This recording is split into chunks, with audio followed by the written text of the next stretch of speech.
Namaskar, good afternoon uh, to all of you.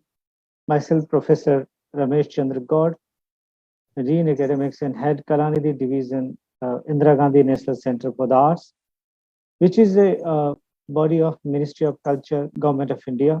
IGNCA is a autonomous body which is working in the field of art and culture, a premier research institute which is responsible for preservation, digitization, and dissemination of Indian cultural heritage since 1987. We have several programs. We have resource center, the Kalanidhi division, which is basically a cultural resource center, which is having a print reference library, which is having a microfilm unit, a digitization unit for microfilming and digitization of manuscripts. We also have a cultured archive, which purchased more than 45 personal collection of eminent scholars like photographers like Raja Deen Dayal, uh, art historian like A.K. Kumaraswamy, uh, then several national and international collections, paintings from Elizabeth Brunner, so and so. We have more than 100,000 visuals on different aspects of Indian culture, tradition, and monuments. And we have several programs for dissemination of Indian cultural heritage through seminars, webinars, and exhibitions, fairs, and festivals. IGNCA is also a nodal agency for UNESCO Memory of the World program.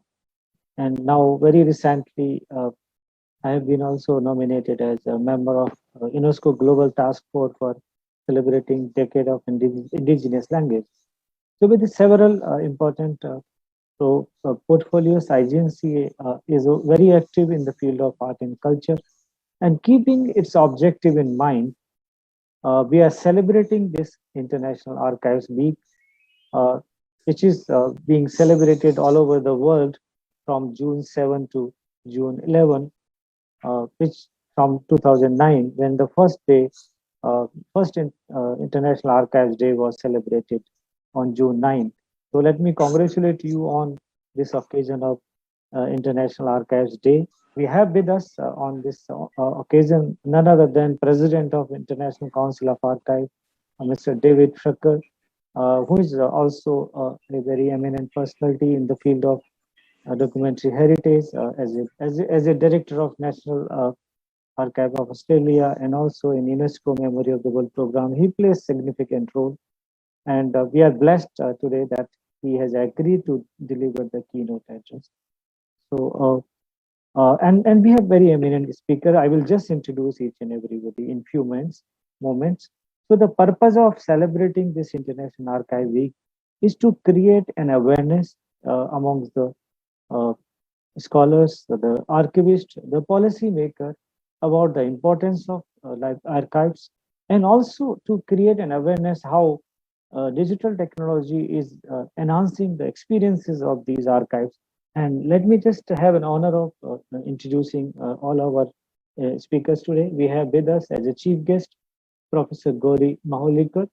She is a dean and professor, School of Vedic Knowledge System, Chirmaya Vishwavidyalaya, Kerala. So, welcome you, madam, and thank you for your kind presence. We have with us Mr. David Fricker. I just introduced you to him. Thank you, David, for your kind, uh, gracious presence in this program and delivering keynote address. Welcome you to the program. We have with us our member secretary, Dr. Sachidanand Joshi. He is a very eminent academician and also a good administrator and a great supporter of academic programs in preservation of Indian cultural heritage. And as a guest speaker, we have very active and eminent names. Mr. Karl Malamud, who belongs to Public Resource Organization, and he is very active in India with different activities and program. And thank you, Karl, for your kind presence in today's program. We have with us Mr. Neil Agrawal, who is very actively associated with South Asian Open Archive. And we want to know more about this archive because IGNCA is having various programs on South Asian studies. So thanks, Neil, and welcome to the to the program. In the beginning of the program, we just want to start with important initiative, open access initiative from IGNCA. As you know, IGNCA is a nodal center for preservation of Indian ancient manuscripts. Under the program for microfilming of manuscripts from 1989 to 2009, we have microfilmed over 300,000 manuscripts from 52 manuscript libraries in India. Now we have digitized those manuscripts, and online catalog is also created. Many of these manuscripts are in the scripts like Brahmi, Prakriti, Pali, which are not very much known to the various people. So these 300,000 manuscripts are on different aspects, but many times people want that a subject-wise catalog should be created. So in this direction, 3 years before, we started a program for creation of descriptive catalog of these manuscripts on subject specific areas. And in this direction, we bring out initially 4 volume in print, but now this pandemic has given us a lot of lessons. And we also realize that it is important that these manuscript catalog should be available under open access catalog online to everyone. Keeping that in mind, we created now next 13 volumes we have finalized, and these all 13 volumes will be in the electronic e-publication, e-book format. So in this direction, today I feel proud in the presence of our member secretary, in the presence of all of you, to launch those 5 electronic books of this descriptive called catalog under open access. And I show you a small inaugural video of this launch program. So just give me 1 minute.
So thank you. Just for information for our foreign speakers, these volumes initially we bring out 4 parts on Vedas, and then we have 2 parts on Vedanta, and we have now another 5 parts on Upanishada and other Vedic heritage systems.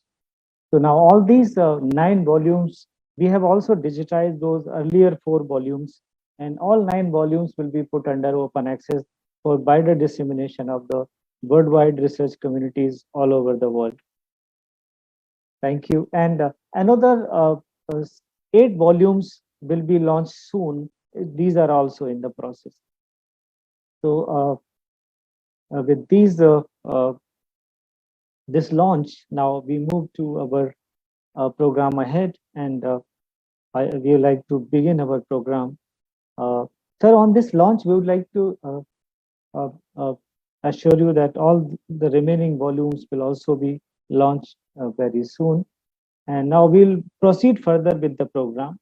I would like to invite our chief guest to deliver her inaugural address. So now I invite Professor Gauri Maulikar. Please deliver your inaugural address. Thank you so much.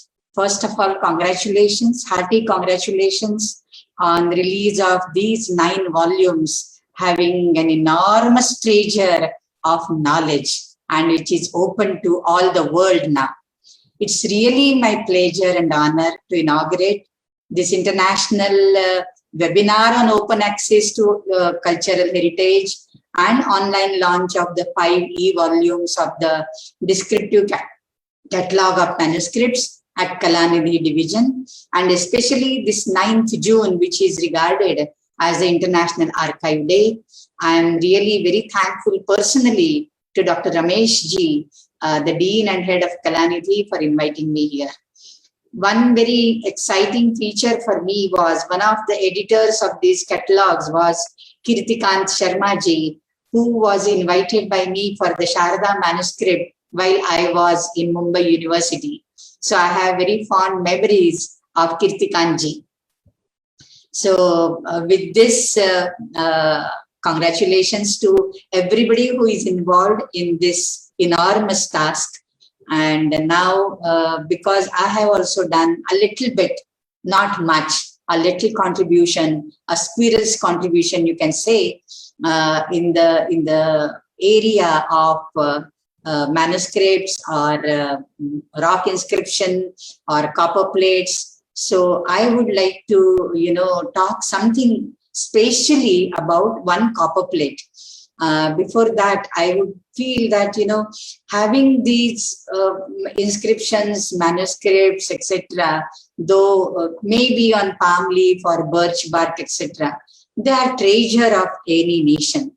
And they bring a contribution, significant contribution to the cultural development, and also inculcate a strong feeling of pride for the enormity of knowledge which our ancestors have created, So this is really very, very mind-boggling to say that, oh, what type of content they have created for us. So now with that, let me go to this, let me talk about this Kanakaditya's copper plate.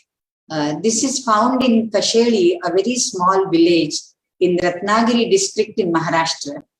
And years ago, I was there for some lectures, and on the behest of the organizers, I just visited that small town. I never had heard of it. And there is a sun temple. And about the sun worship and all, I had done some studies. So I was very curious to see that. And when I went there, I found that this is a copper plate of Shilahara King Bhoja II of the Shilahara dynasty. And this is a Danapatra. Danapatra, this is a donation grant, and that is to feed 12 Brahmins from that village. Now, this Kasheli village is near Attavira. In the copper plate, the name is given as Attavira, that is Adivarai in modern days. And there we have a very famous Devi temple, Yogeshwari Devi. And King Bhoja, he was then not at Attavira, he was in Padmanala Durga. Padmanala Durga is the Fort Panhala near Kolhapur, and when he gave this donation, okay. And this was done in 1191, the Gregorian calendar, 1113 Shaka, in the Shaka. And the name is given, the Samvatsara, Virodhi Krit Samvatsara is given, and the date, the Tithi is mentioned as Ashadha Shuddha Chaturthi. It was a Thursday in Dakshinayana. So all these details are mentioned. And this is openly available in the Bharatiya Itihas Samshodhan Mandal periodicals, and called as Prachin Marathi Koriv Lake. That is ancient Marathi inscriptions. So in this we have this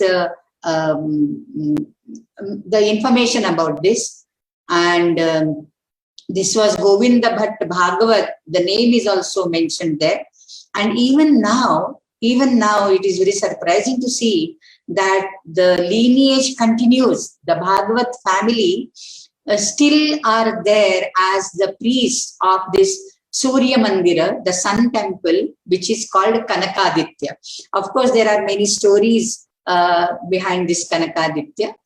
Basically, this copper plate has 3 plates and they are tied together with a copper ring, and on the ring there is the Garuda Mudra.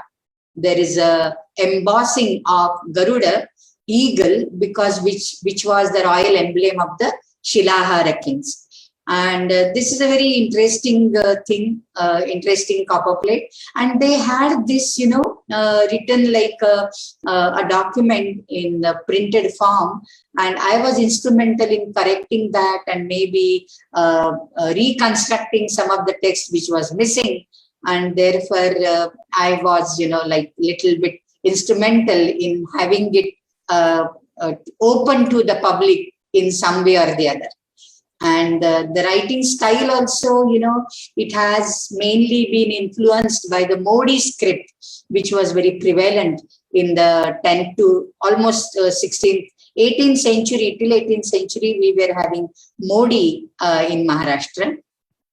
And there are beautiful panegyrics of this king and all that. So that was one part. And interestingly, whatever the boundary of this Attavira or Kasheli is given, and these boundaries which are transcribed, which are inscribed rather, okay, which are etched on this copper plate. Purvasyam Dishi, there is a river on the eastern direction called Kurala. On the southern direction, there is a dry stream, and then to the western side, Saritpatihi, that is the ocean, and to the north, there is again a Kshudra Srotaha, a very petty stream called Kekhandika. And so these are the like east, west, north, south, some geographical territory has been given the boundaries, and even now it can be tallied. So that is the most interesting part of that. And as I told you, the lineage still continues, and now they have the name called Savre, because there is Savre Wadi, a small locality called Savre Wadi. Savre is basically, the Savri Chizhada. So that is the silk cotton tree. It abounds in the silk cotton tree, and the Bhagavats are known as Savre now. And I had a privilege to meet one Mr. Prakash Savre from that lineage.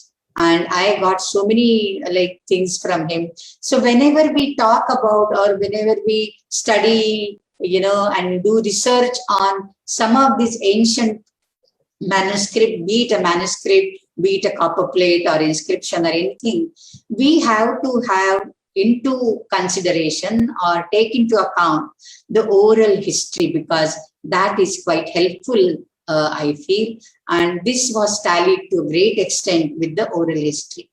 Similarly, there is a very interesting rock inscription in a small village called Abigeri.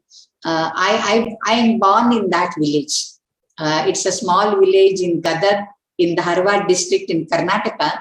And just besides my ancestral house, this oval-shaped stone was lying. And nobody noticed it. And then one day, when I was there after many years, I noticed that.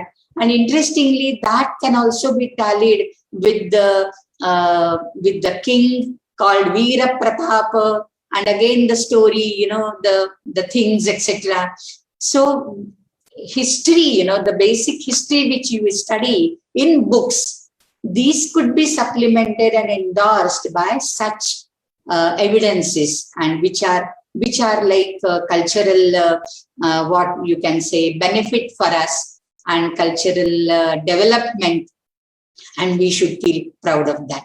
So with this, I think I'll just tell you one more thing.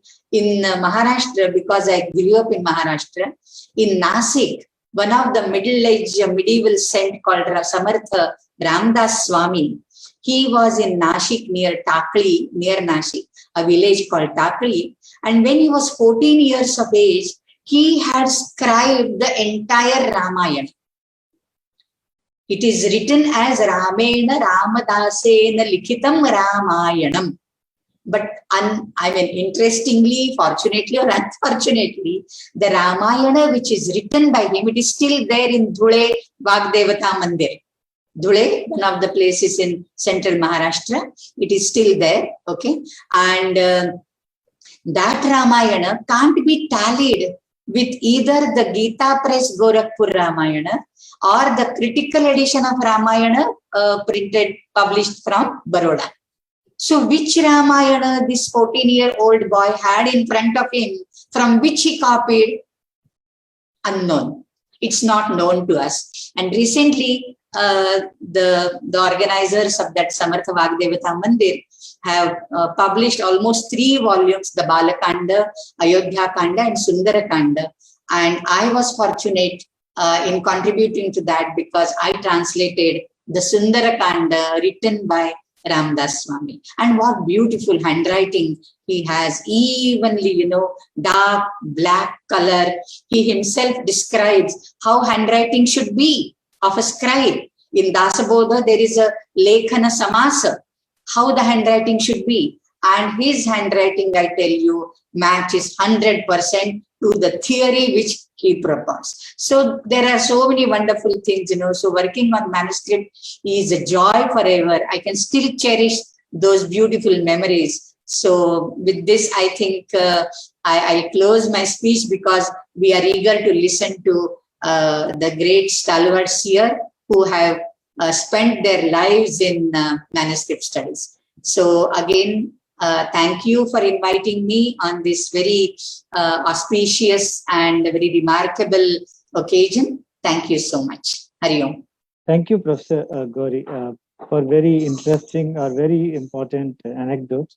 Now it's time to invite keynote speaker of our today's program, Mr. David Tricker, who is I've already introduced. He's the president of International Council of Archives, and a great academician, researcher, and a person who loves to work for the promotion, preservation, and dissemination of archival heritage. So over to you, David, for your keynote. Thank you very much, Dr.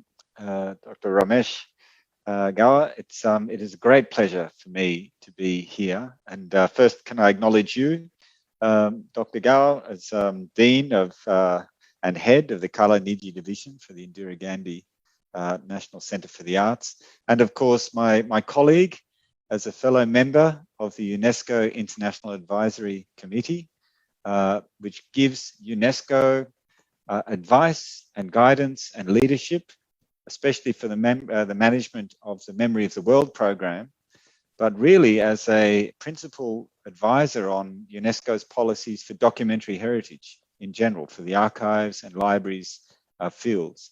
It's been a great pleasure seeing you at work, Ramesh. It's wonderful experience for me. I've already learned a great deal from you and the way that you are such a passionate advocate for the projects that you run and the way indeed that you run your institution. It really is quite inspirational. At every one of our meetings, we're constantly impressed with the news that you bring of all of these wonderful initiatives. And can I say, particularly, of course, the rich cultural treasures that you are bringing to all people to enjoy, but your application of technology, I think it's shown great leadership in the proper, effective use of digital technology to expand the reach and the impact of cultural material. Thank you, David. And can I also say, Professor Gauri Mahulikad, that was such an inspirational talk you just gave us as well. I was quite dazzled by your anecdote and your story of discovery and just your passion and your appreciation of that material. You must give a lot of students and a lot of people a great deal of energy and enthusiasm to discover more about our cultural heritage. So thank you for that talk. Also, Dr. Gow, you mentioned Indigenous language. Can I also, as an Australian custom, to acknowledge the Indigenous peoples who are the traditional owners of the land upon which my city of Canberra was built, the Ngambri and the Ngunnawal people, and in their Indigenous language, say Naji and Jamali, Ngambri, Ngunnawal, Wujigang, Yanyibu, Jamdu. And that is simply an acknowledgement of those traditional owners. And in the Indigenous language, I pay my respects to their elders, past, present, and emerging. And finally, I feel that I should commence our international addresses. Of course, the world is gripped by the COVID pandemic, and I just want to extend my very best wishes. I know that so many people have been affected by this terrible pandemic, and so my sympathies for all of those who have been adversely affected by it, and my wishes for good health and good recovery. And I hope the world can recover from this pandemic very, very soon. So I thought I might talk a bit about the ICA, about the International Council on Archives. As Dr. Ramesh has said in the opening, it was founded in 1948, so it had a reasonable history as an organization under the auspices of UNESCO. And it seems proper on occasion such as this, which includes the official launch of the volumes, the e-volumes, the descriptive catalogue, that I might talk about some of the aims and the functions and the way in which the ICA works, and how it might help engender more collaboration and more cooperation across the international community. Now, the ICA, of course, is founded on the belief that archives and records of humanity represent the primary source material. They represent witnesses to past events. They are memory and they are evidence. And the preservation of archives and records and the free open access to those records and archives represents humanity's collective memory. And it is a way in which humanity can transmit memory from one generation to the next. And of course, within the libraries of the world, we have the published material, the accumulated knowledge, also generated from one generation to another. But with archives, with the primary source evidentiary value of records, what we have is the opportunity for us all to re-witness, to make fresh observations of the past, so that every generation can have the opportunity to see for itself and appreciate for itself its own history, who we are as individuals, who we are as communities, and what is our collective identity. And of course, based on that, we can face the future with more obligation, with more responsibility, and I hope, with more optimism. And so within the archives, to really promote those fundamental values of archives and records of the past, we really have four key aims. They are to advocate, professionalize, connect, and promote. So if I might just speak to each of those in turn. Firstly, advocacy. If the ICA can advocate for the value and promote the value of archives, what we might be able to do is to assist those countries who are less resourced than others, who perhaps don't have a national government or a national community that fully understands and appreciates the value of the archives. And therefore, the archival institutions are not themselves able to attract the support or the resources that they need to do their work and to promote the treasures contained within archival collections. And so the advocacy is a very important role for the ICA. We advocate the value of archives as underpinning accountability and transparency and integrity of public administration. So good governance in our lives comes from a universal right of access to the records held in archival institutions. We also protect rights and entitlements. The rights and entitlements of people around the world are really only gained when evidence can be produced. It is usually documentary heritage, documentary evidence that is brought forward to demonstrate people's entitlement to their nationhood, to their lands, their properties, to their inheritance, their cultural heritage, as well as their material inheritance. And so rights and entitlements are very important. As we're seeing around the world with global movements around Black Lives Matter, around the Me Too movement, the Occupy movement, and so it goes. Human rights are becoming more and more important to people all over the world.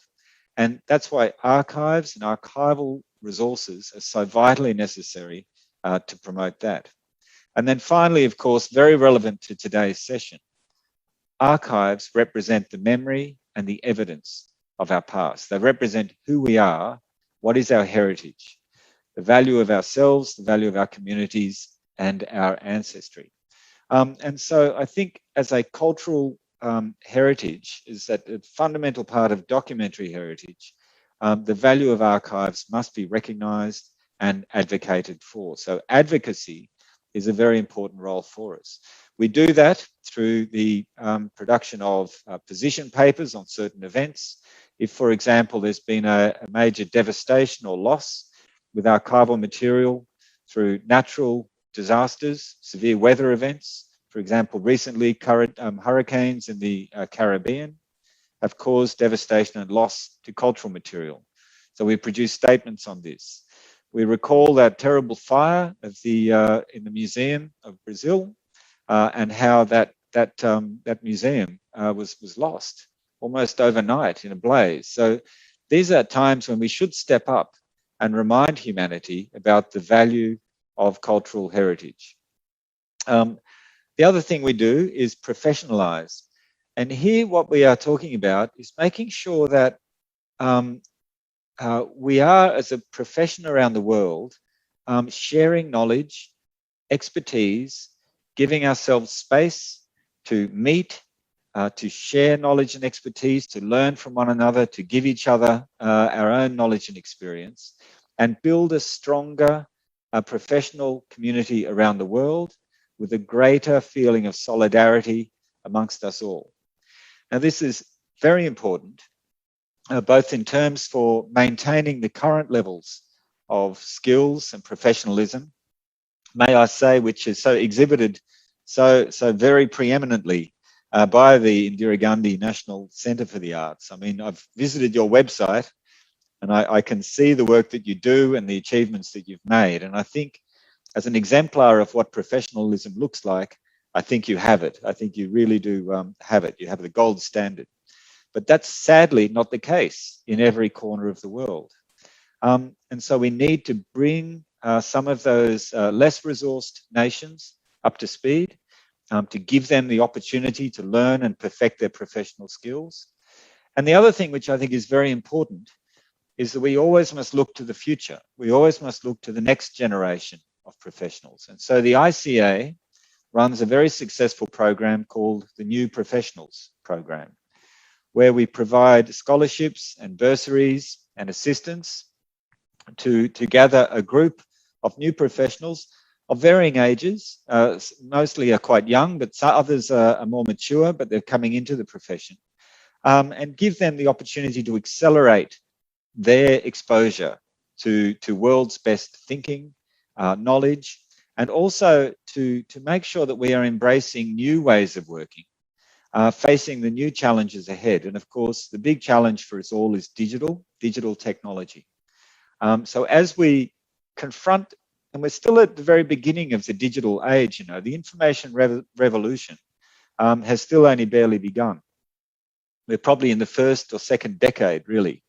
And so the ICA is very concerned with developing the next generation of professionals with not only traditional understandings of the value of documentary heritage, the basic principles of respect des fonds, of context and order, of maintaining records as authentic, reliable evidence of the past. These are traditional values, but also overlaying that with new technology. So how are we building the digital competency, the information awareness, the knowledge of the next generation of professionals to apply those modern and emerging technologies as archival tools for the preservation and the access to the digital archival heritage of the future. So very, very important there. Our other objective is to connect. And here what we want to do is to ensure that we are doing everything we can to connect people with archives, with archival collections. So what are we doing about ensuring that not only are we promoting the value of archives, but we are working and talking to each other about building the professionalism of our community, the solidarity of our community. But let's also look outside the community. Let's look at the citizens, the individuals, the people of all communities and all nations, and make sure that we are working as hard as we can to enable each one of them to connect with their documentary heritage, to enrich the lives of all of humanity through the exploitation of cultural heritage, to provide access. And here again, to be talking today at this event around open access, around producing more material in digital forms, because the provision of digital access to collections is a wonderful way to democratize collections. So people are no longer inhibited because they can't afford to travel to see an original record in its original place, in its original form, or perhaps they don't have the economic means or even the education to fully appreciate that. Or perhaps the school that the children are going to, the school cannot afford to mount a major display or exhibition or develop a curriculum to explore a particular aspect of our history. By digitizing our collections, by making those collections freely available over the internet through smart devices, on phones, on computers, on tablets, we are connecting everybody with our archival collections. So this is very, very important, and it's very much within the theme of today's event in terms of open access to cultural heritage. And finally, the last objective is around the promotion of material. And here I think it's very important in a world of the 21st century, when there is so much information available to us all, with a click of a button, with a touch of the screen on our phone, we can obtain the latest news, the weather reports, some gossip, some Twitter, some Facebook, whatever it might be. There's no shortage of information that people can access today. But what concerns me is the level of misinformation and disinformation, which is already in the mix. So there is so much information available, but is it real information? Is it authentic? Can we rely on that information to inform the population to make better choices, either in a democracy or in a community or just in life choices? And the level of disinformation and misinformation is quite alarming. And I think in democracies around the world in particular, it's very hard for a democracy to be properly nourished with good information, for individuals to be fully informed when they go to the ballot box to cast their vote. If they're being fed with lies, with propaganda, which is purposely designed to be for nefarious means, to pervert public opinion. So the way that information is being weaponized today is of great concern. So we must promote cultural heritage that can be relied upon, that people can draw the truth from, and through that they can be inspired to understand who they are, who their past, what their past is. And I think that gives us all pride in who we are, and it gives us courage to face the future. So again, centres such as the National Centre for the Arts, for example, and other memory institutions around the world have got a big part to play in promoting cultural heritage, documentary heritage, archives as authentic, reliable evidence of the past. Not necessarily truth. I mean, a record might be a record of someone telling a lie, but it's evidence. And if we can promote the valid evidence of these things, then every generation can make a choice, make decisions based on real information, not disinformation. So I think these are very important programs for the ICA and very important priorities that we have. Which of course brings us to this week, International Archives Week. As Professor Ramesh, you've already reminded us, this is International Archives Week, International Archives Day today, and I in return congratulate you and all of our participants on International Archives Day. And this week, of course, we have a theme of empowering archives. And here we have a few themes that are running this week as part of the Empowering Archives theme. It goes to accountability and transparency. So we're promoting discussions across the world through the community on what we are doing with our collections, with our programs, to provide more accountability and transparency, in particular of public administration. Because I think the more that our public administrations, our governments and our local governments can be open and transparent and accountable, then the more engaged the communities will be, the more honest our administration will be, the less corruption that we will see creep in, and the more enfranchised and the more enriched will be all of the population. So this is an important theme that we're running. Another one is diversity and inclusivity. And here it goes back to my discussion earlier regarding human rights and the roles that archives plays in human rights. You know, it's just a fact today that a lot of the information, you know, publicized, circulated through the internet around the world, in all of that information, there are some groups which are overrepresented. I'm afraid groups like me, English speaking, middle class, you know, white skinned, there is too much information produced by that group.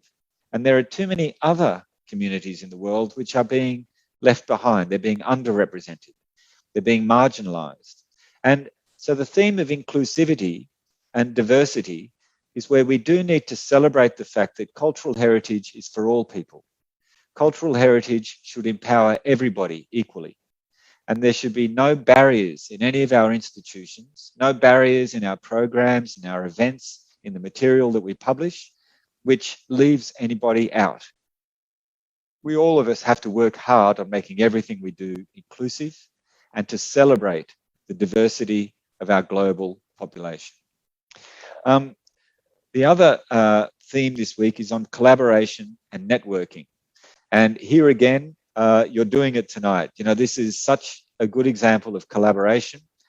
Every day this week, you've been running webinars as part of International Archives Week, connecting the community. I see here now we have over 150 people that you've attracted to this event. This is collaboration.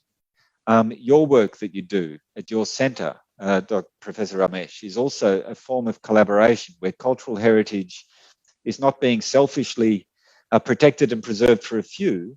It's being digitized, it's being open. There are programs running, you know, the doors are open, and it's fostering activity and education and developing new opportunities and new insights for people of all walks of life. And this is what I think collaboration is all about. And networking, of course, to have events like this across International Archives Week where we can draw the community together, exchange ideas, is just invaluable to keep our community vibrant and to make sure that the work we are doing has relevance and value for the communities that we serve. Because all of us are in service to our communities, and we should never forget that. So really, this is, as I say, an honor for me to have the opportunity to be here this evening, here in Canberra, in Australia, where I am. I know it's very early in the morning in other parts of the world, and so I should draw to a conclusion and let our other speakers take the podium. But as I say, it is really a great honor for me to be associated with the Indira Gandhi National Centre for the Arts. I've been amazed by the collections you have. There are cultural archives, but you also are preserving dance, language, literature, art. It really is such a rich cultural collection being preserved for future generations, but also being put at the access. It's celebrating universal access to that collection. So thank you very much for allowing me to be here to celebrate open access and to be here for the launch of the e-volumes of Descriptive Catalogue and Manuscripts at the Kala Ninji Division. So thank you again, Professor Ramesh, for this great invitation to be here, and I'm looking forward to listening to the rest of the speakers. Thank you so much. Thank you, David. Indeed, a great honor listening to you. And then you have given many important messages. And I fully agree with you that this cultural heritage belongs to the humanity. It doesn't comes under any boundaries or any restricted by any language. It should be accessible to all, and that's a basic objective of UNESCO Memory of the World program and various promotion drives by the ICA. And I'm so glad that this year various themes selected by ICA are very relevant, also in the context of sustainable development goal, where equitable access to information is very crucial. And I'm so happy to hear you all the uh, various programs of collaboration or networking. And this is the basic purpose of uh, all of us and IGNCA also, to reach out to the scholars. Like the manuscript, what we have, these are in the scripts which are known to only few scholars. So if we have to keep those contents alive, we have to migrate it to the scholars who really understand, not just in India but across the world. And also use of technology to develop the OCRs and also various machine translation. So, like as an estimate, India has near about 10 million manuscripts. Out of that, we have already cataloged 4.3 million. And these manuscripts are not just on rituals and tradition, it is on astronomy, it is on Vedic heritage, it is on mathematics, it is on alternative medical sciences like Ayurveda and Unani and Urani, and also on various traditional knowledge system, like even ancient architecture system. We are translating a manuscript which talks about eye diseases. It's about 200 eye diseases listed in that ancient manuscript.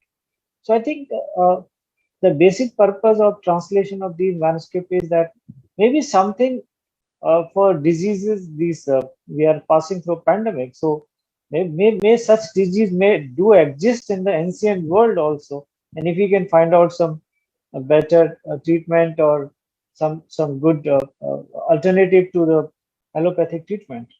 I'm so delighted to have Mr. Karl Malamud, who is always very supportive of Indian contents and trying his best to put Indian contents under open access. So now I would like to invite Mr. Karl Malamud for his talk. So it's over to you, Karl. Thank you very much, Dr. Gar, Dr. Joshi. Thank you so much for inviting me. And it's so good to see you both again. I really wish it were in person, however. I hope you and your colleagues and your family are all well. Last year has been very trying in the United States and in India as well. And as you know from my many visits to the Indira Gandhi National Center for the Arts, for the last few years, I've been spending a great deal of time in India. In 2019, I did over 100 nights in Indian hotel rooms. And every time I landed in Delhi, one of my first visits is to the Indira Gandhi National Center for the Arts. Always a highlight to see the exhibits, the concerts, the bookstore, your library, and especially the people. And that, of course, all changed in March 2020. I was in Delhi, actually, beginning a 30-day trip and inside of India. And 2 days later, I was back on the plane, flying home. And I've barely left my house since then. And I know that's the case with many of you. And while I can't be there, I can tell you that every morning I spend an hour on WhatsApp talking to my friends and colleagues all over India. And so my thoughts are with you, particularly during this difficult time. Professor Mahulikar and Director General Fricker, thank you for your remarks. They were very informative. It's an honor to be on the panel with you. And Mr. Agrawal, I look forward to your remarks as well. I'd like to briefly introduce Public Resource. It's the organization I head. I founded Public Resource in 2007.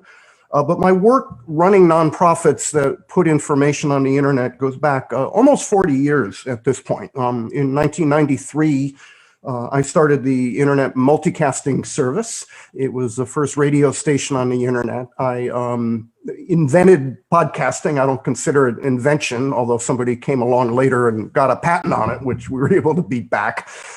We did a lot of the early live streaming of things on the internet. I put several large government databases online, the US Patent Database and the Securities and Exchange Commission, and then worked with our government to get the government to take that service over and do it themselves.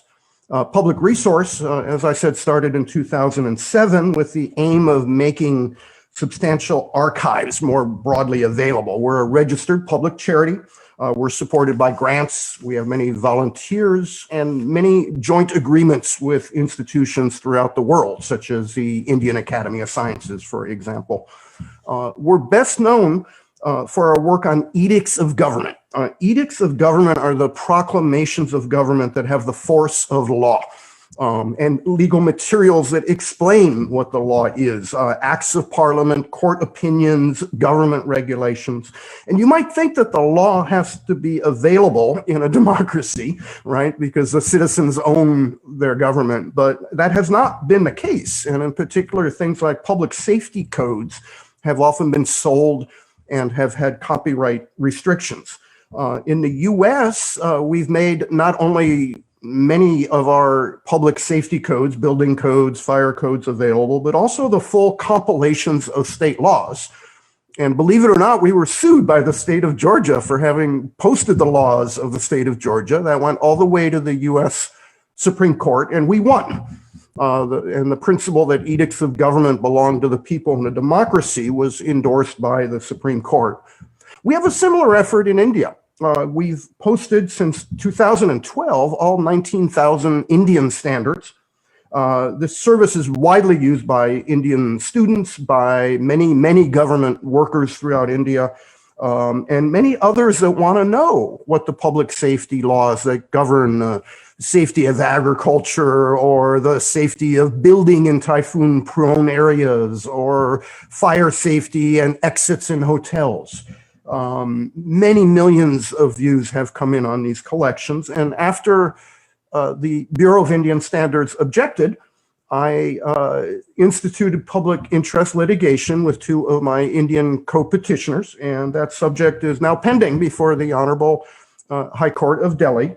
And there's a similar action pending before the European Court of Justice over toy safety regulations in the European Union, and we're expecting a judgment on July 14th from the court. All of these efforts are focused on public safety codes, which are some of the most important laws on our books, right? These are the raw materials of our democracy. Public Resource has done a number of activities. In addition to that, I worked with my good friend, David Ferriero, the Archivist of the United States. We sent volunteers into the US National Archives, copied 6,000 videos, put them on YouTube and the Internet Archive, have had over 18 crore views to that collection. I worked with John Boehner, the Speaker of the US House of Representatives, and we were able to pull 14,000 hours of video of congressional hearings out of the archives and put them in a variety of public places where people could actually use that material. Public Resource is perhaps best known in India for our work on building a public library of India. It's one of the biggest in the world. There are 6.5 lakh books, audio, movies online. It's on the Internet Archive, also in other locations around the world. I posted in the chat a URL that points to the IGNCA collection, so you can look at all the different sub-collections. This effort started when I made a copy of something called the Digital Library of India, which was about 5 lakh books that the government had scanned over a course of several years, and they were on a government server. And the server kept going down. So we made a copy of that. We're not the only ones that made a copy. Others have done that as well. And Oddly enough, the government server went down and it has not come back up again. So we have this up on the Internet Archive, and that formed the foundation. We then started doing digital mirroring of other resources online, such as the West Bengal Public Library, 23,000 items, the Tamil Virtual Academy, the Minister of Culture has a site that just went up, and we've made a copy of that to preserve it and make it available. Many of the DSpace locations throughout India, the Botanical Survey, the Archaeological Survey. This is a combined archive of many resources. In many cases, our volunteers have gone through and fixed the metadata. So for example, in the Digital Library of India, books in Telugu were described using Roman script. And in fact, the transcription from Telugu to the Roman script was done improperly, so you couldn't find these materials. And we had volunteers go through 20,000 items in Telugu and fix all the metadata, get the titles right, get the creators right. In addition to this digital archiving, we have volunteers, particularly in the south of India. We worked with the Indian Academy of Sciences, which has graciously allowed us to put a scanner in the basement.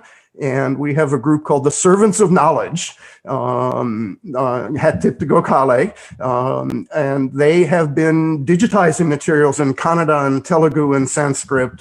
We have put a scanner in Chennai at the Roja Muthaya Research Library and have been helping them get a very substantial archives of books in Tamil. We have another scanner in Mangaluru at the Konkani World Center, and we have been systematically going through many of those materials. At present, our scanning effort is obviously in suspense because of the lockdowns. And I've asked all of our staff, we have 5 full-time people engaged in this effort in the south of India, to stay home. We've told them that their salary will be paid as long as it takes, and they are not to come back to work until they've been vaccinated. So we are waiting. At some point, we hope things will open up, but for right now, it's more important that our people stay safe. COVID has had a huge impact on everybody I know in Chennai, in Delhi in particular, in Bangalore and Mangaluru. In addition to the scanning efforts, we have a couple specialized collections that I'd like to call your attention to. The Hind Swaraj collection was kind of my personal passion. Every time I landed in Delhi, I'd go to government bookstores and I'd buy the speeches of presidents and prime ministers. I've worked with a variety of other groups to put, for example, the complete works of Gandhi online, not only the collected works, but another 400 or 500 other works by Gandhi or about him. We have the complete works of Nehru, of Patel. There's a huge amount of material from Radhakrishnan and from Rajaji and from many others. There's an Indian history collection. When the Asian Educational Services abruptly closed their doors, AES was doing reprints of books from the 1700s and 1800s. I went to Blossoms in Bangalore. I went to Delhi. I went to every place I could, and we were able to find 700 of those books and scan them and put them online and preserve them so that they're available to other people. This collection is more than just scans and harvesting. We have done OCR on most of our collection, optical character recognition, and so many or most of these books are searchable inside of the book. So you can go to the Hind Swaraj collection and you can drop in a quote by Gandhi, for example, and click search inside, and it'll come back with all the volumes that have that quote. And when you click on the volume, it will then open it up to the page that has that quote. And if that quote is in additional pages, you'll see little pin drops. So we're, again, trying to make this collection of books in over 130 different languages more readily accessible to people. I'd like to speak briefly about edicts of government in India. Our work in edicts of government began with the Indian standards, of course. We have since then gone on and added the Indian Roads Congress, for example. Many of these important documents are scans of paper. And we have run them through OCR and converted them to HTML so that they're viewable as web pages. And then using neural machine translation, we have taken hundreds of these Rhodes Congress standards and Indian standards, and we are translating them into 11 different Indian languages. Now, the translations are not perfect. They are kind of an out-of-the-box translation, but there are mechanisms in which if people upload a glossary and they say, well, this word in English is really this word in Hindi, not what the neural network decided it was, we can then rerun that translation and make it better. And so we are in the process of enlisting technical people, engineers and others that are familiar with the standards to work with us to help make this translation into Indian languages more effective. And as you probably know, this is a priority for Prime Minister Modi to make materials available in Indian languages.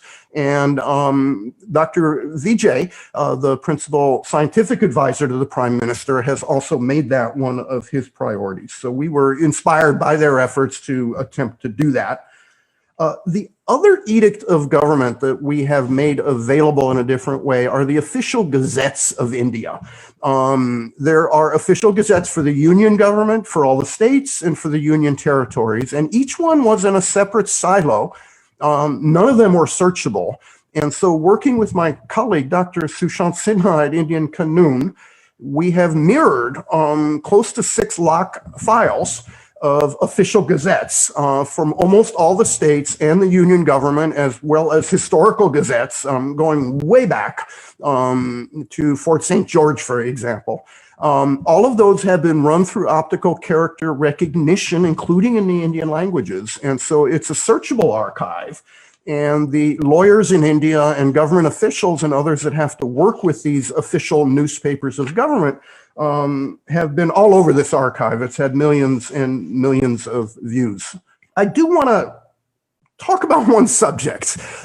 So you'll notice that this archive that we've built runs across a large number of organizations, edicts of government, books from government agency. We didn't ask for permission to do this. But we didn't hide our actions either. We've been very frank and very upfront with organizations saying we're making an archive.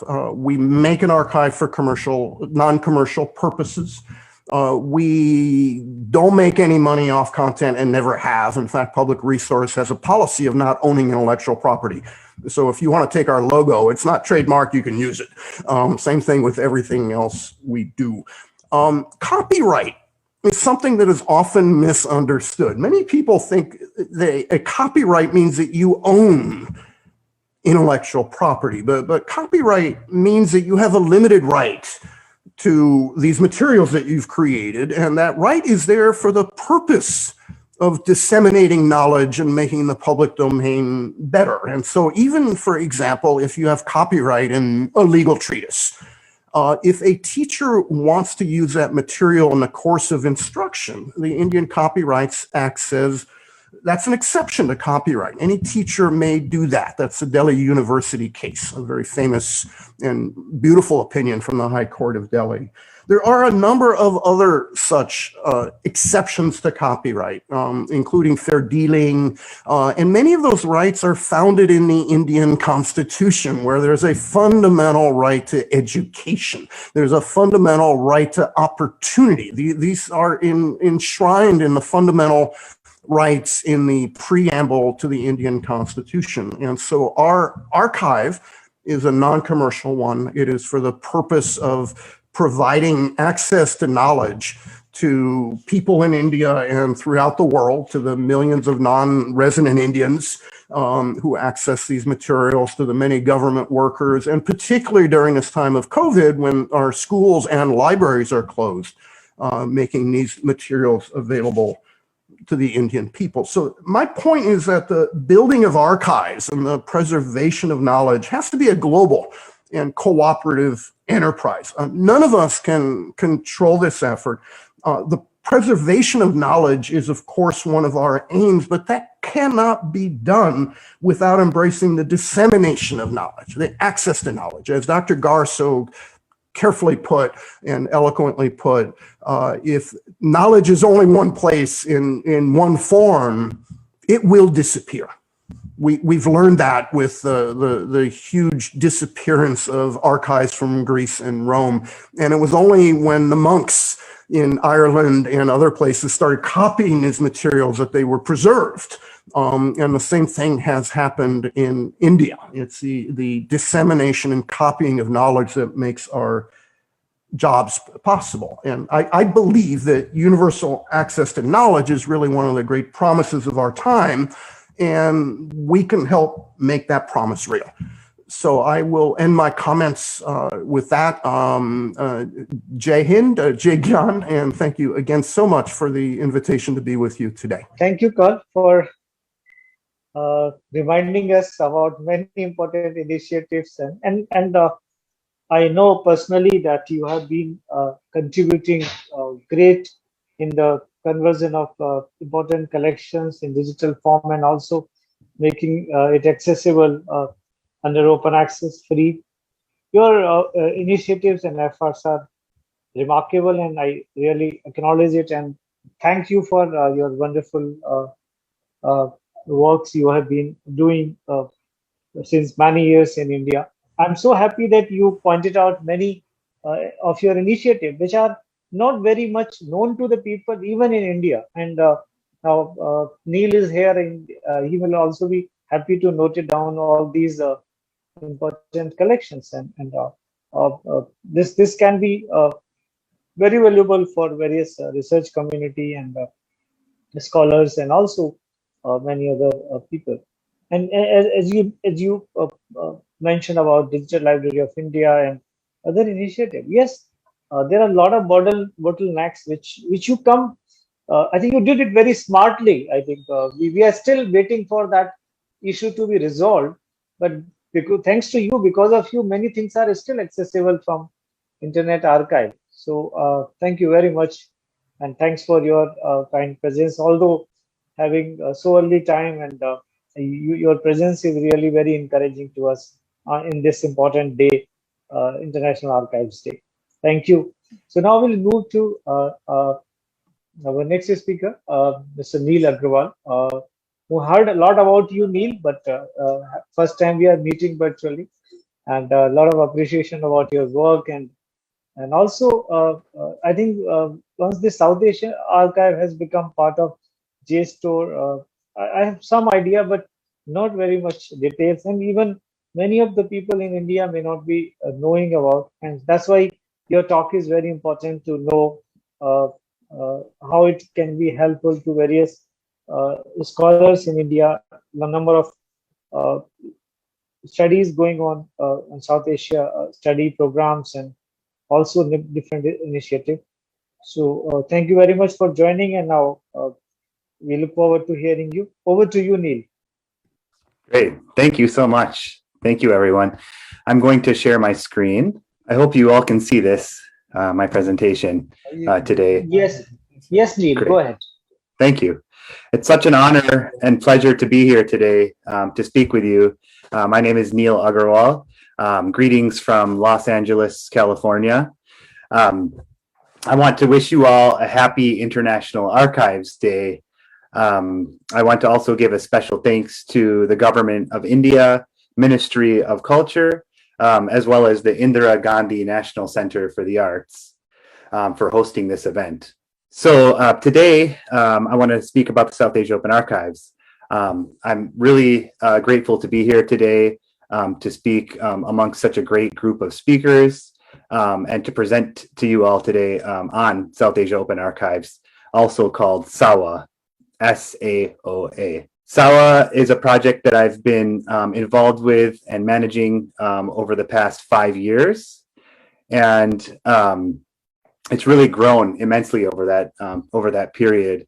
And it was created about 5 or 6 years ago. So in that, since I've been involved, we've really established the project, and it has become a great resource for the study of South Asian history. SAWA is headquartered at the Center for Research Libraries, also called CRL, which is a consortium of libraries based in Chicago. CRL has a long-standing commitment to collecting international materials since its founding in the late 1940s, and particularly has focused on collecting South Asian materials since the late 1960s, since 1967, when the South Asia Materials Project was founded. That's called SAMP, S-A-M-P. And so SAWA is really an extension of CRL's commitment to collecting South Asian materials. And of course, now really making those materials openly accessible. So for today, I'd like to really focus primarily on locating SAWA content.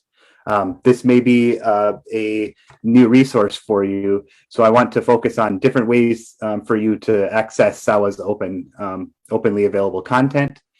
So we'll be looking at ways to browse the collections, as well as search the collections.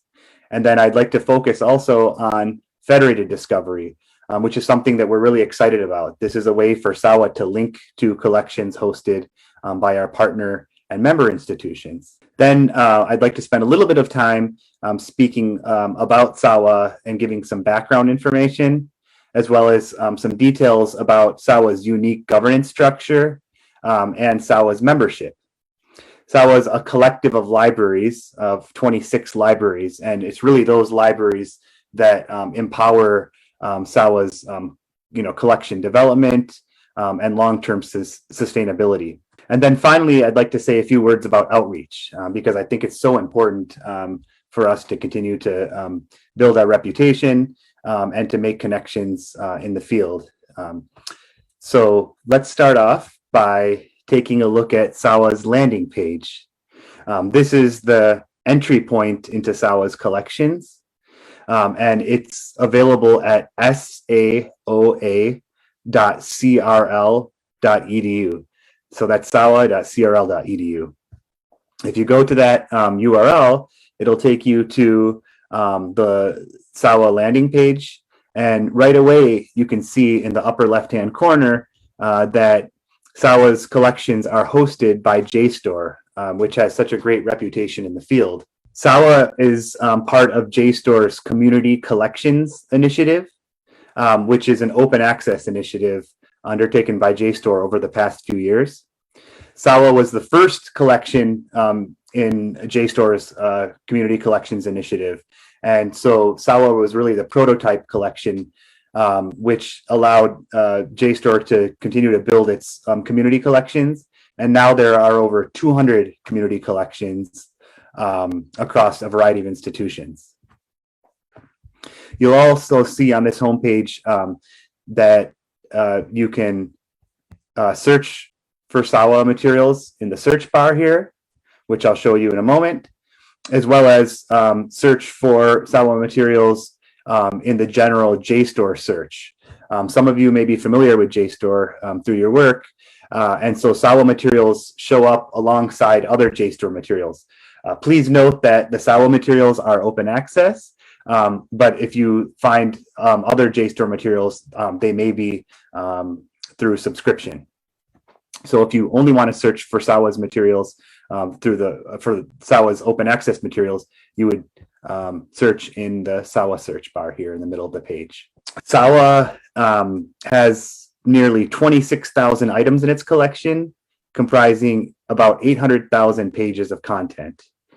This is really significant to us because we are a fairly new project.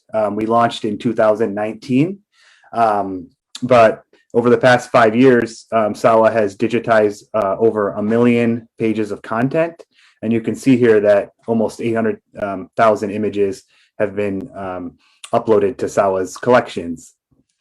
SAWA also has a preservation mandate where SAWA preserves the master TIFF files for long-term storage as well. In SAWA's collections, you'll find books, journals, and newspapers spanning a variety of languages. SAWA is really committed to diversifying its collections, not only in the past, but in the coming years here. So diversifying the geographical coverage, the language coverage, and the thematic coverage. Some of the contents that I'd like to highlight include newspapers and press digests. So for example, the vernacular press digests or native newspaper reports. SAWA also has a large collection of census data. The census reports span from the 1870s through the 1950s, and that is covered, across South Asia. SAWA also has a fairly significant collection of women's magazines and journals and periodicals. This is one of our focus areas for our collections, as well as governmental reports and documents on administration, trade and navigation, and law. One such example is the Bombay Presidency reports. And of course, SAWA has a language and literature collection containing poetry and criticism. I'd like to just speak briefly about our about SAWA's platform and interface before showing you some of SAWA's materials. So as I had mentioned, SAWA's content is hosted on JSTOR's robust platform. And that allows for searching on full text and metadata, as well as filtering search results by various facets. SAWA also has a IIIF compliant image viewer, as well as the ability to link to collections hosted by partners. Again, we call that federated discovery, and I'll show you an example in a few minutes here. All of the content that is hosted on SAWA's site is downloadable, and SAWA offers citation management tools and the ability to share materials by email and social media. Okay, so let's get into the collections here a little bit. So one way to access SAWA's open access content is to browse the collections. Users can explore SAWA's collections by language, as well as by thematic content area. As you can see here, there are over 20 languages represented throughout SAWA's SAWA's collections. Most commonly Bengali, English, Tamil, and Hindi. But SAWA will continue to diversify its language offerings over the coming years. Users can also explore SAWA's materials through its thematic collections.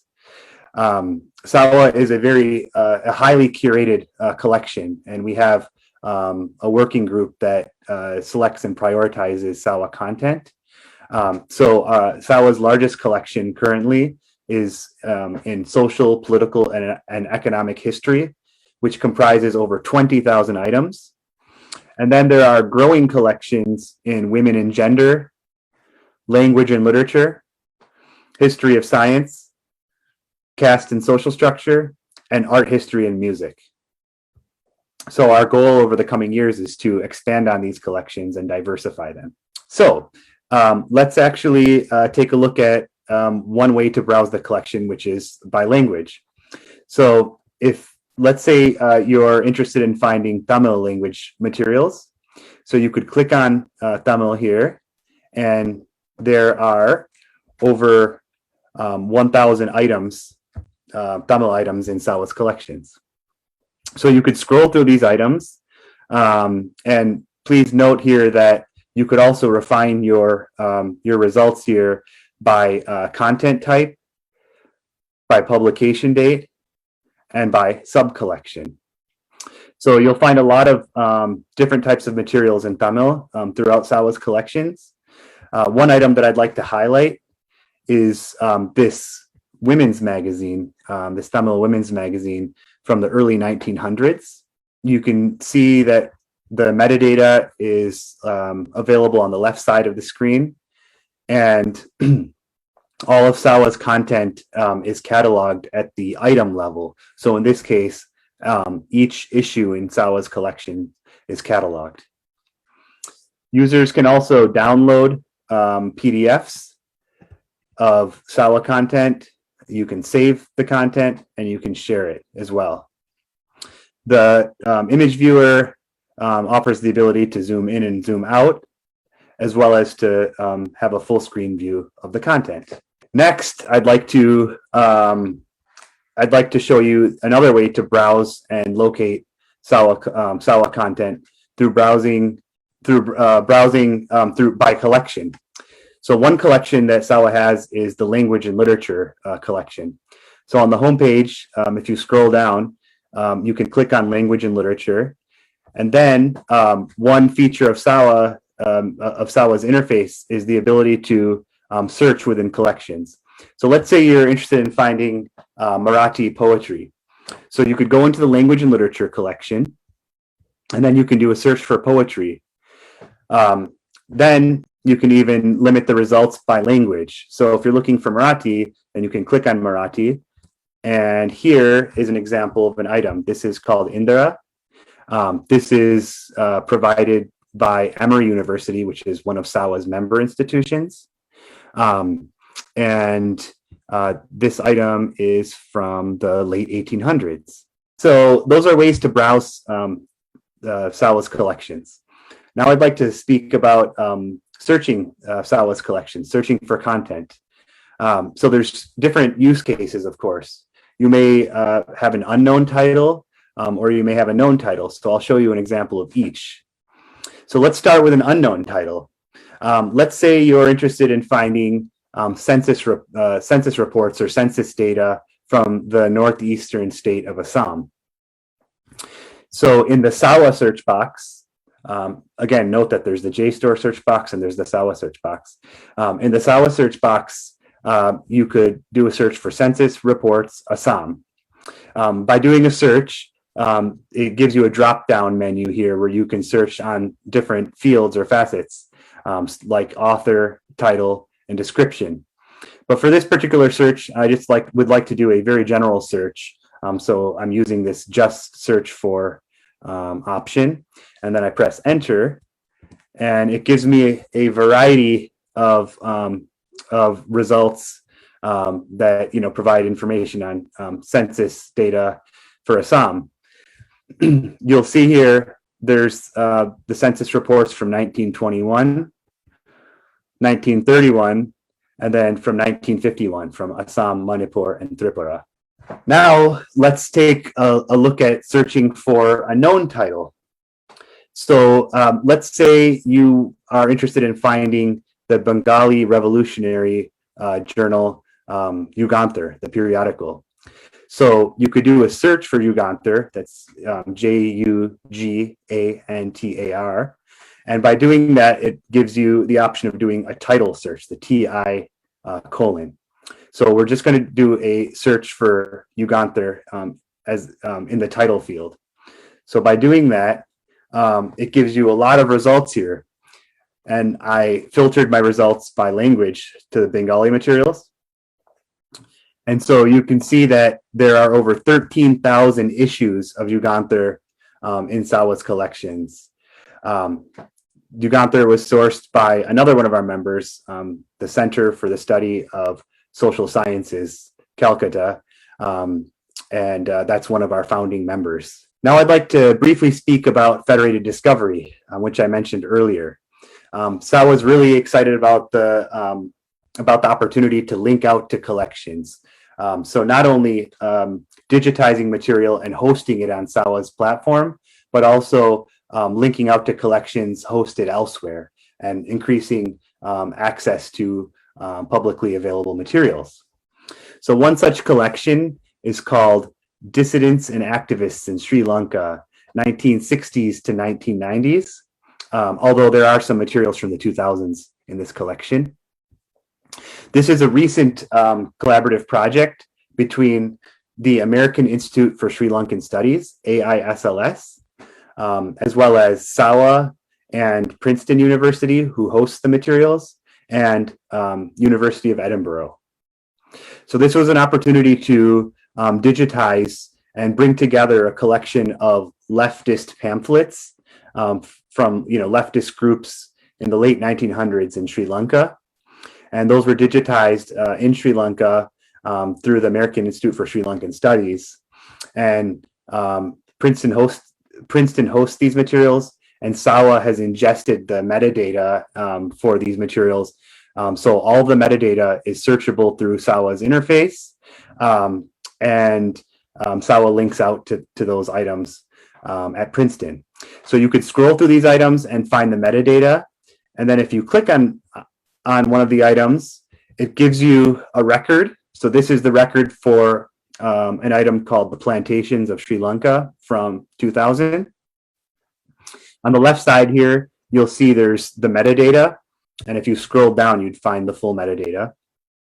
But the important thing to note here is that you access the materials through clicking on this link here in the middle of the page, which links out to the item hosted by Princeton.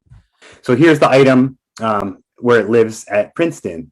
So this is an opportunity for SAWA to be able to engage with its members and partner institutions in different ways through digitizing content and through pointing out to content hosted elsewhere. So I've showed you some different ways to access SAWA's collections, but now I'd like to give you a little bit of background information on SAWA. So there's information available about SAWA on the CRL webpage, and I've provided the link here at the bottom of the screen. This webpage gives a description of SAWA, an overall description. And on the left side here, you'll see that there's information on how to become a member of SAWA. We also list our members, and we acknowledge our partners.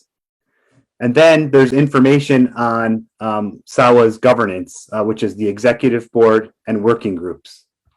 I'd like to also point to the proposal section to say that some important documentation is in the proposal section, particularly SAWA's digitization specifications is located there, and it's freely available to use. SAWA's annual report and other important documentation is also available here on this page.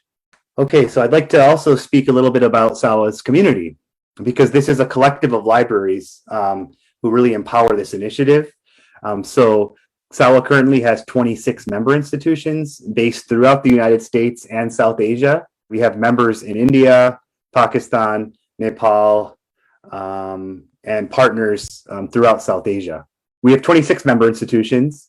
In our first 5 years, we had the same amount of institutions. And so recently we were able to seek renewal from all of our institutions.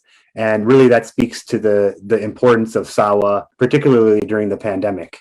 SAWA also is actively recruiting new members. So I invite you to reach out to me if you're interested in your institution joining SAWA, or any colleagues that you may know. SAWA has an inclusive membership model, and it's got a tiered membership model. There's 3 categories. And we really want to attract a variety of institutions. And we know that that institutions come to SAWA with different types of resources. There's financial contributions, as well as in-kind contributions.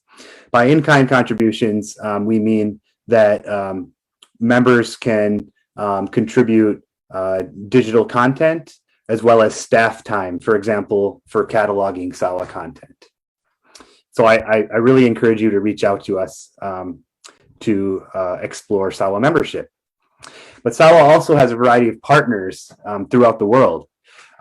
The South Asia centers at the various law schools in the US are contributors to SAWA. There's also libraries throughout the world who have contributed to SAWA. One example is Heidelberg University. SAWA has made the Naval Kishore Press collection available that's hosted at Heidelberg University, as well as some Bengali women's journals, and we'll continue to make more content available through Heidelberg University. SAWA also collaborates with KORC institutions, such as the American Institute for Sri Lankan Studies, which I mentioned earlier regarding the Descents Archive. But American Institute for Sri Lankan Studies has also provided other content for SAWA, like newspapers and monographs that are ingested into SAWA's collections. SAWA also has a unique governance structure. It's governed by an executive board, which consists of 3 elected members and 2 ex officio members. The executive board sets the priorities for SAWA and delegates responsibilities to the working groups to carry out SAWA activities. There are currently 3 working groups.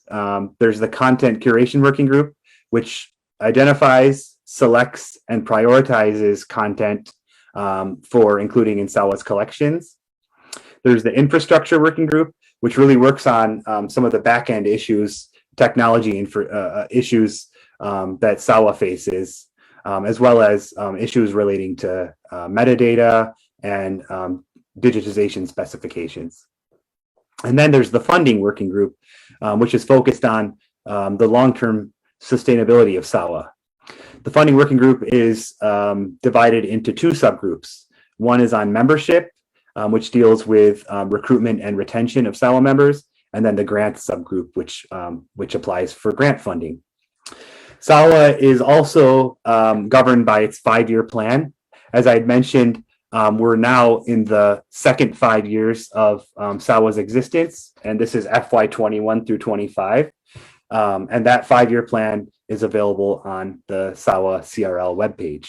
That 5-year plan lays out SAWA's vision for the coming 5 years to diversify its collections and to improve its technology. So finally, I'd like to speak a little bit about outreach, because I think that's a really important aspect to what we all do. I'd encourage you to include SAWA in your research guides and A to Z lists. A number of libraries have done so already throughout the world. One example is the University of Pennsylvania libraries, which included a brief description of SAWA in its research guide.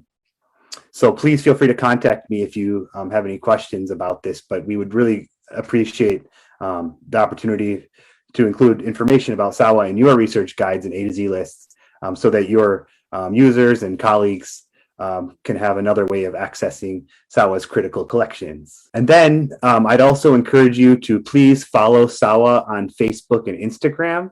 SAWA is developing its networks, and so it's really crucial that we develop our social media following. So I'll post links to SAWA's social media in the chat here after my presentation. But you can see that we like to highlight some of the new content in our collections here. So one item here is the 100 best views of Ceylon. This was provided by one of our member institutions, University of Virginia. And then there's a newspaper called the Morning Star. This is a bilingual Tamil English newspaper that was provided by the Jaffna Diocese of the Church of South India. I also want to say that you're highly encouraged to suggest titles for SAWA to digitize. We welcome your suggestions, and I'll post a link to our Google suggestion form in the chat here in just a moment. So we would love to hear your suggestions for items for us to digitize and make publicly available.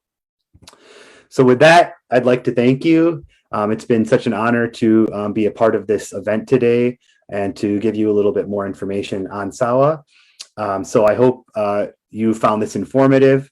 Thank you, Neil, for such an informative and wonderful presentation. I'm sure everybody now know what is SAWA and useful information contained in it, how to access it. And really, it's wonderful to know. Even we have many other repositories, but this is going to be a very valuable source. And I'm sure every library would like to add in their list of resources. So thank you very much. All the presentations we have with our executive head, member secretary of Indira Gandhi National Center for the Arts, who is a great supporter of all such initiative, and under his dynamic leadership, IGNCA is achieving many milestones, and he is the one who encourage us to take up all such initiative. So now I would like to request him to give his concluding remarks in this program. Sir, over to you. Most respected Dr. Gauri Mahulkar, who is the ex-Vice Chancellor and right now the Dean of this Chinmay Vidyapith, Dr. David Fricker, who is the Director General of National Archives Australia, Dr. Carl Murmod, who is a very good friend, and we have met earlier also. It is very nice to see him again on this panel. And Mr. Neil Agrawal, who has given a very nice presentation on SOA, and it was really an enlightening session. As I must congratulate my colleagues, ably led by Professor Dr. Ramesh Gaur, that we could bring out 5 volumes. They are e-volumes on this descriptive catalog, which is a very important step towards actually liberalizing the cultural archives and giving access to all these scholars throughout the world, throughout the globe. In fact, this is an important movement, and on this important day, which is an important auspicious occasion, I must say, to liberalize the cultural wealth and cultural archives document to the entire world. That is the endeavor of all of us, which we are trying very hard to do this. But let me also submit here that people in general are not much aware about the importance of having an archive in their own town or in their own vicinity. That's an unfortunate part, especially in India. I don't know how our education system has evolved and developed, that we miss the importance of developing very good museums, leave aside archives. Actually, there would be very few who would really be in a position to tell you the difference between museum and an archive. So when I ask someone that what is the difference between a museum and an archive and a repository, more than 75% people gave a blank look and then they said all these things are the same. And if you ask somebody how much time it has been that you have ever visited a museum or an archive, I mean, they would be more interested in visiting the shopping malls and cinema theaters and even restaurants and parks. We have all witnessed during the lockdown, everybody was worried about when the malls are going to open, when the cinema theaters are going to open, when the restaurants are going to open. But I think there were very few, you can only count them on fingers, who were worried about when archives are going to be open or when museums are going to be open, or even for that matter, Professor Ramesh Gaur would kindly excuse me, but there were very few who would ask when the libraries are going to open. So you know this is an atmosphere where we have created this kind of a mentality or psychology where people are not really understanding the importance of preserving our own heritage, our rich cultural heritage. It may be India, it may be United Kingdom, it may be USA, it may be Australia. I think things are more or less same, and it is a matter of great worry to make aware the next generation and the scholars who are working in this field about our heritage, which we possess, which we have in our archives, which we have in our museums. As you know, IGNCA is working hard in this direction. We have our own cultural archive where we have remarkable collections. These collections, either they are acquired collections or we have also received some collections in gifts and donations, that we have a huge cultural archive at IGNCA. Other than that, we also have a remarkable collection of manuscripts under the Kalanidhi division and National Manuscripts Mission, which we are trying our level best to improve upon as far as the technology and outreach is concerned. Other than this, IGNCA also has a very fantastic reference library fully devoted to art, culture, and heritage. I think it is one of the biggest libraries in India. We have remarkable collection.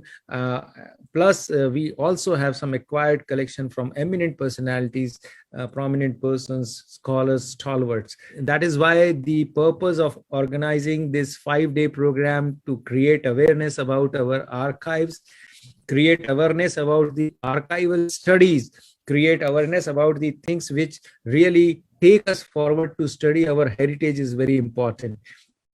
Our endeavor has been to attract more and more younger generation, young scholars, bright scholars, to come and study these aspects. I was just watching the presentation by Mr. Neil Agrawal, and I was actually astonished the kind of things which they have tried to develop. But another cause of worry is that, are we really extending all these things to our younger generations? Most often I try to say that why can't the best of the best scholars take these professions as their first priority? I think that we are all looking for a day when the best of the best students opt to become a very good archivist, or to become a very good conservationist, or to become a very good manuscriptologist. I think those are the days which we are looking forward to. And for that, courses like this or events like this would definitely enhance and definitely attract people to come in this. I would also like to say that the most of the digitization which has taken place, and not only digitization, the Googleization of this world has done one big damage to our knowledge society, and that is that most of us are now depending upon the secondary sources without getting anything authenticated. In fact, Dr. Gauri Mahulikar, who has been in the academic field for substantial period, would also agree with me that most of the research being done, especially in the field of social science and literature and other things, are based on secondary sources, and unfortunately, no scholars are trying to even approach towards the primary sources of knowledge. That is also creating a kind of a drawback and a kind of an obstruction in getting the real essence of the knowledge coming nearer to the real source of the knowledge. We as an academician, we as practitioners to this field also should strive to attract more and more youngsters to come and to study with the primary sources which are available in ample. I don't know how many youngsters really go and visit archives, and how many youngsters go and really try to understand the basic nuances of archiving. How much pain does a person take in preserving all those important documents?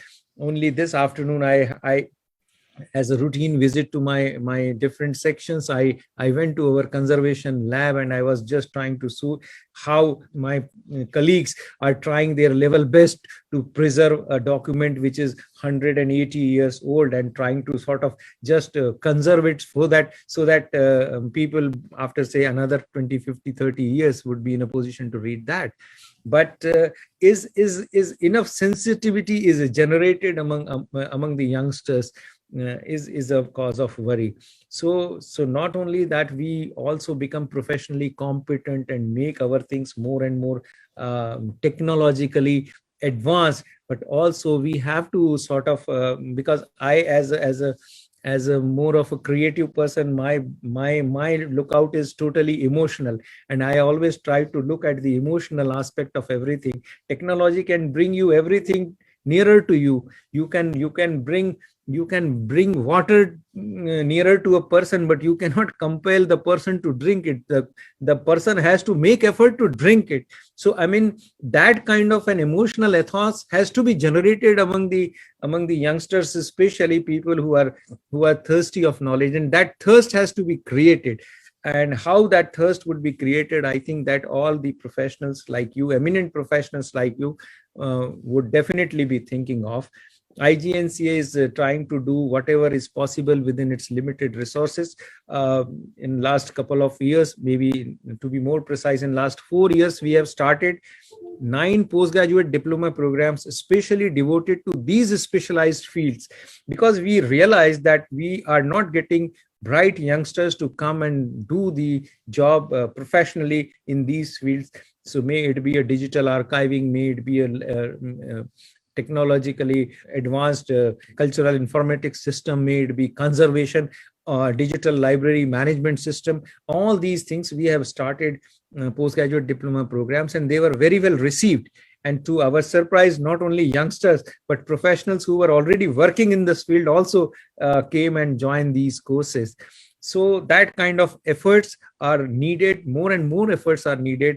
I'm very happy that that erudite scholars like you have joined hands with Indira Gandhi National Center for the Arts. And I'm confident that we all together can really create a momentum where people by and large, and scholars in particular, understand the importance of archiving in years to come. I must thank and congratulate Dr. Gaur for organizing this webinar.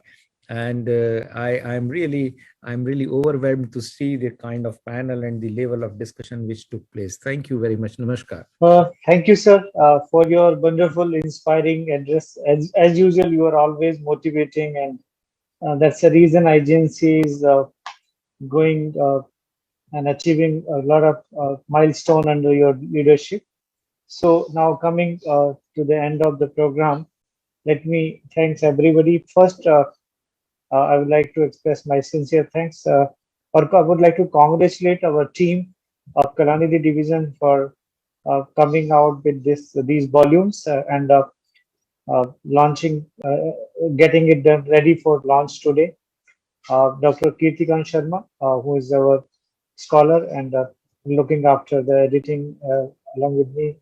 We have with us Dr. Divraj Gupta. We have with us Dr. B.S. Rana. So all these team and many other people are working. So thank you guys, and keep it up. And another 9 volumes will be launching soon. I would like to express my sincere thanks to our chief guest of today's program, Professor Gauri Malika, for wonderful address and gracing the occasion. You really made our program so useful and important. So thankful to David. David, your so inspiring address. I'm sure because thousands of people are connected right now with this program on Zoom and Facebook Live, and everybody must have gone. So the various messages you have given to the entire community and the policymakers and the planning, and I'm so grateful. It's late in the evening in the Australia, and traveling you in the late evening after office hours. So I'm thank you very much for you.